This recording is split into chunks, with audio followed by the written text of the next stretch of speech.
Bonsoir à tous, bienvenue dans C'est Comptes Louvre. Alors que le gouvernement cherche de l'argent, Valérie Pécresse vante sa méthode. Valérie Pécresse, bonsoir. Vous avez dit, quand j'ai proposé le ticket de métro à 4 €, on m'a tapé dessus, mais cela a rapporté 250 millions. Mais exactement, doublant le prix, j'ai doublé les bénéfices. Alors, je vous ai pas donné une leçon d'économie là? J'ai gagné 250 millions d'euros en 10 secondes. Là, j'ai envie de dire à Bernard Arnault, petite bite. Enfin, le fait que le métro soit en monopole et que les gens n'aient pas d'autre choix que de le prendre, ça aide à faire ce que vous voulez avec les prix. Et voilà, dès qu'il y a des gens qui réussissent dans les affaires, ben voilà, il y en a toujours qui critiquent. Ah bah oui, je suis comme ça. Nicolas Sarkozy, un commentaire sur le bilan de votre grande amie Valérie Pécresse. Ah ben bravo Valérie, t'as doublé le prix du ticket de métro et t'as divisé par 4 le score de Républicains à la présidentielle. Eh Valou, je crois que c'était l'inverse qu'il fallait faire. On sent mon cœur. On parle maintenant de la proposition de la ministre de la Culture de faire payer l'entrée de Notre-Dame de Paris aux touristes.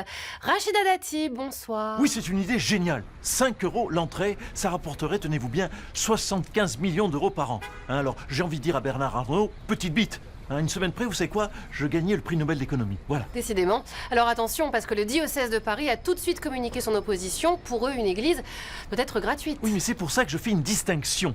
Pour les Français qui viennent prier, c'est gratuit, ok?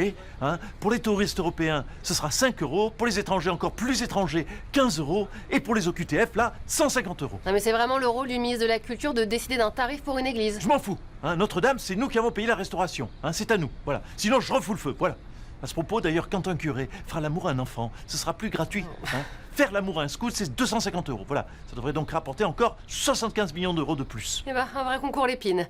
Dans une enquête du Monde, des journalistes ont identifié une faille dans le dispositif de sécurité d'Emmanuel Macron. Tout de suite, l'avis d'un ancien président, François Hollande. Regardez. François Hollande, bonsoir. Alors, des journalistes du Monde ont pu repérer les trajets des gardes du corps du président car ils publiaient leurs performances sur une application de running. Eh ben, bravo champion. Moi, ça me serait jamais arrivé de me faire repérer à cause d'une application de jogging. Pourquoi? Parce que, par mesure de sécurité, moi, je ne fais jamais de jogging. Malinx, le lynx. Oui, enfin, faut se méfier quand même de toutes ces applis qui vous suivent à la trace. Ah ben, c'est bien. Une fois, je me suis fait griller à cause de l'application La Fourchette. J'avais noté les boulangeries préférées de Juju. Et, enfin, bon, bref, vous connaissez la suite. Bah oui, vous vous êtes fait gauler. Mais est-ce qu'il ne faut pas interdire aux politiques et à leur entourage ces applis qui enregistrent tous leurs déplacements, là, comme ça? Ah bah écoutez, parfois c'est utile. Par exemple, pour suivre le trajet du député insoumis qui s'est acheté de la drogue sur l'application Uber Sheet. Donc c'est pas si mal ces applis finalement. Ouais. Tiens, tant qu'on vous tient, il me semble que vous ne votiez pas beaucoup à l'Assemblée. Vous n'avez voté qu'une fois depuis le début de votre mandat de député. Ah merde, il y a aussi une application qui enregistre ça? Mais quand est-ce qu'on va faire quelque chose contre ces saloperies d'appli? Il retourne sa veste toujours aussi vite. Pour parler des arrêts maladie dans le collimateur du gouvernement, notre syndicaliste préféré, Monsieur Régis, est notre invité ce soir. Passage d'Astrale. Vendeur des pieds.